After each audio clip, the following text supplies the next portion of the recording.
The UK has signed a record-breaking digital trade deal with Singapore, the British Trade Secretary has announced. The agreement takes the nation a step forward in its ambition to join the £8.4 trillion Pacific Free Trade Area.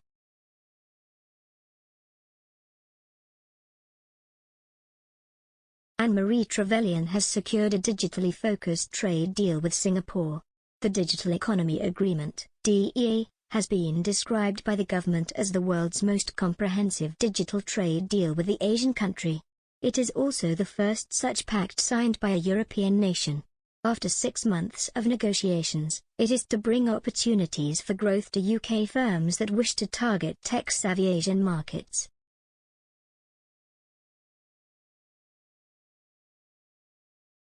The UK's trading relationship with Singapore was worth £16 billion in 2020.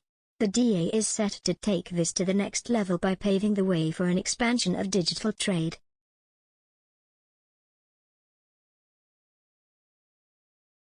Ms. Trevelyan said, "This cutting-edge agreement with Singapore links two of the world's most dynamic high-tech hubs and plays to our strengths as pioneers in digital trade."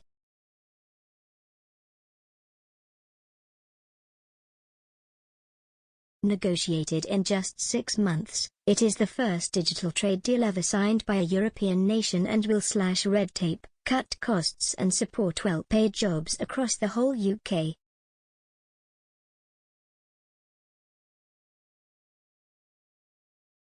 Digital trade is creating a new global economy, but it is still largely governed by old-fashioned rules that predate the digital revolution of the past 20 years.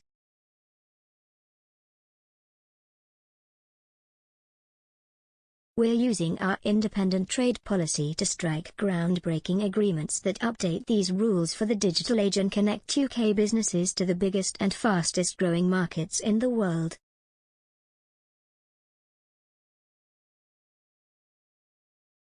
Agreed with Singapore Minister in charge of Trade Relations S. Iswaran, the DEA is set to amend outdated trade rules for goods and service exports. This is intended to facilitate new business opportunities for UK companies in Singaporean and other Asian markets.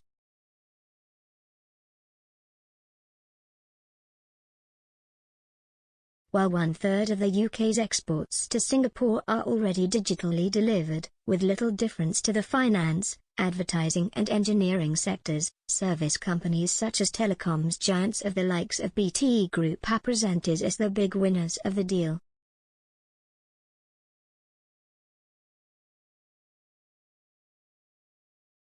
The agreement is also seen as a significant step towards joining the Trans-Pacific Partnership, CPTPP, which would mean access to an £8.4 trillion free trade area for the UK.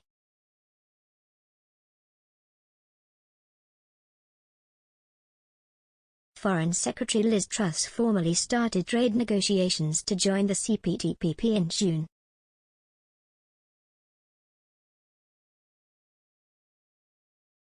In the meantime, the DA is being portrayed as a gateway to business within the wider Indo-Pacific region.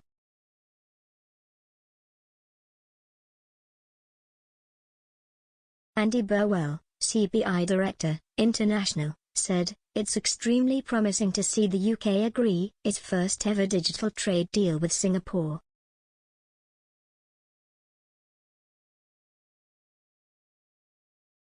This deal will help to unlock digital trade and support key industries of the future, driving forward the UK's global competitiveness, jobs and growth.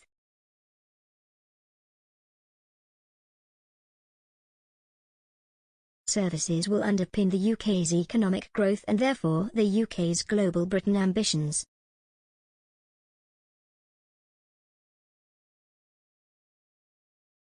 Enabling digital exports in its broadest sense, and importantly the free flow of data, is integral.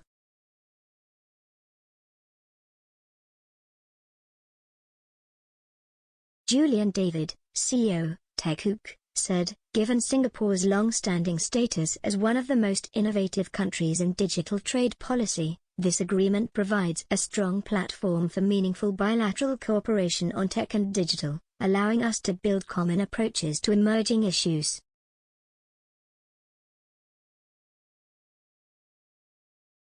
This is exciting news for the tech sector and the broader services economy, and TechHook looks forward to helping bring this agreement to life.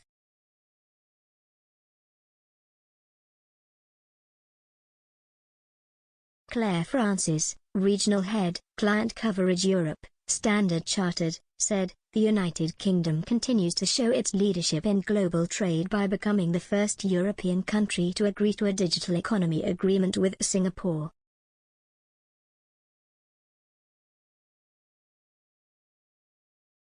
A modern digital trade agreement will help facilitate growth in trade for digital services as well as support digital platforms that make global trade in goods faster, more transparent and secure.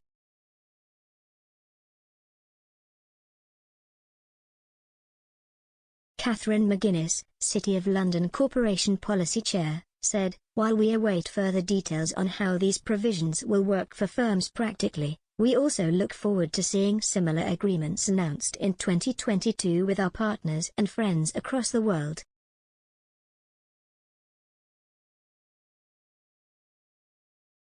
Deals were this year also signed in principle with Australia and New Zealand. But trade bodies worry these agreements may not actually materialize into tangible results for UK businesses.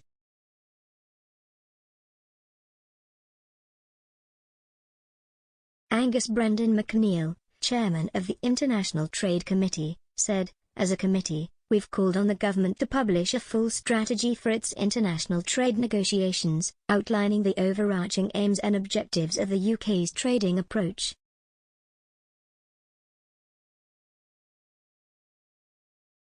Ministers should focus on getting deals right, rather than constantly rushing to move on to the next negotiation.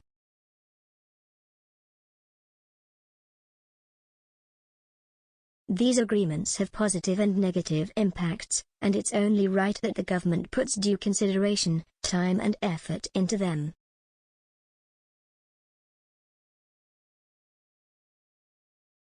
His comments came in response to research by the National Audit Office, NAO, highlighting that even though the UK had successfully led the delivery of a challenging and intense program of trade negotiations to a tight time frame, it needs to ensure the UK can reap real benefits from these deals.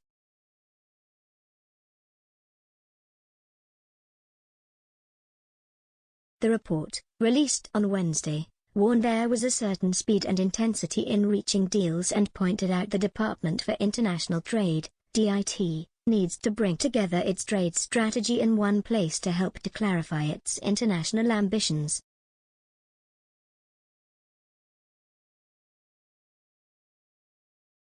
A DIT spokesperson said, 2022 will be a five-star year for UK trade as we launch new negotiations with India, Mexico, Canada and the Gulf, as well as securing CPTPP accession.